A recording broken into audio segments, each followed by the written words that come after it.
আসসালামু আলাইকুম। সবাই কেমন আছেন? আমরা সাধারণত ফেসবুকে দুটি ভাষা ইউজ করতাম, এক বাংলা, দ্বিতীয়টি ইংরেজি।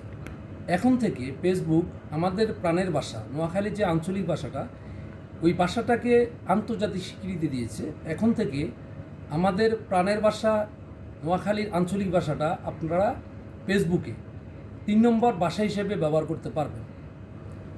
এটা হাস্যকর মনে হলো, এটাই সত্যি। কিভাবে আপনারা ব্যবহার করবেন আমি আপনাদেরকে দেখিয়ে দিচ্ছি। শুরুতে আপনার ফেসবুক প্রোফাইলে আসার পর পার্সোনাল এডিট অপশন এ যাবেন। নিচে দেখবেন বাংলা, ইংরেজি ল্যাঙ্গুয়েজ এডিট অপশন আছে, এখানে ক্লিক করবেন। আমার আগে থেকে দুইটি ল্যাঙ্গুয়েজ সেট করা ছিল, বাংলা, ইংরেজি।